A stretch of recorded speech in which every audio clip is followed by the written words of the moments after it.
ఓం శాంతి. ఇది తయారు చేయబడిన అనాది డ్రామా. ఈ డ్రామాలో ప్రతి పాత్రధారి పాత్ర నిశ్చయమై ఉంది. మోక్షము ఎవరికీ లభించదు. బాబా అంటారు, పిల్లలు, నేను ఈ శరీరంలోకి కేవలం మీకు మురళీని వినిపించేందుకే వస్తాను. నేను మురళీని వినిపించే పనినే చేస్తాను.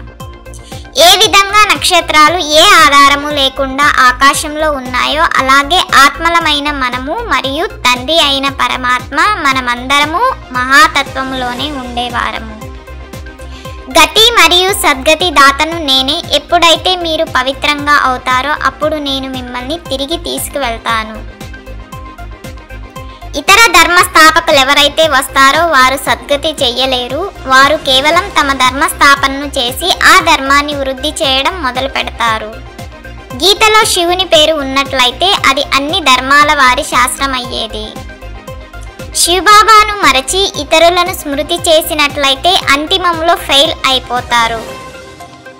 శాస్త్రాలలో ఏదైతే రాయబడి ఉందో అదంతా భక్తి మార్గము. వాటి ద్వారా నన్ను కలుసుకోలేరు, నా వద్దకు రాలేరు. నేను మార్గదర్శకుడుగా అయ్యి ఇక్కడకు రావాల్సి ఉంటుంది.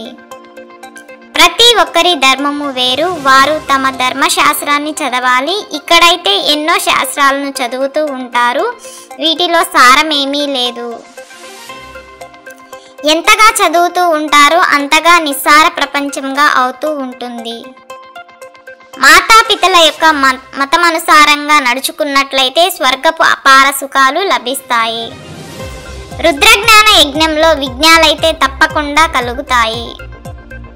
తండ్రి అంటారు, పిల్లలు, వికారాలపై విజయం పొందడం ద్వారానే మీరు జగజ్జీతులుగా అవ్వగలరు.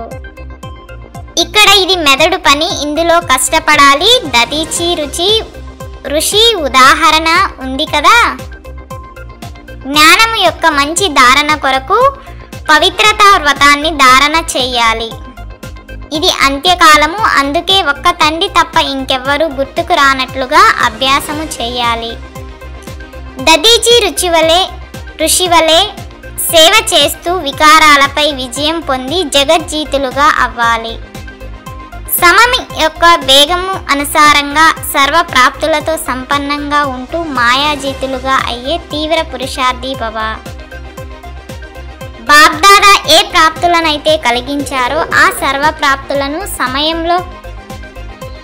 స్వయంలో జమ చేసుకొని నిండుగా ఉండండి. ఎటువంటి లోపము ఉండకూడదు. సమయం యొక్క వేగము అనుసారంగా ఏ సమయంలోనైనా ఏమైనా జరగవచ్చు. అందుకే తీవ్ర పురుషార్థులుగా అయ్యి ఇప్పటి నుండే నిండుగా అవ్వండి. సత్యత మరియు నిర్భయతా శక్తులు తోడుగా ఉన్నట్లయితే ఎటువంటి కారణము కదిలించలేదు. ఓం శాంతి. ఈ 21 పాయింట్లను 21 జన్మల కొరకు ధారణ చేసి, లైక్ చేసి, షేర్ చేసి, సబ్స్క్రైబ్ చేయండి.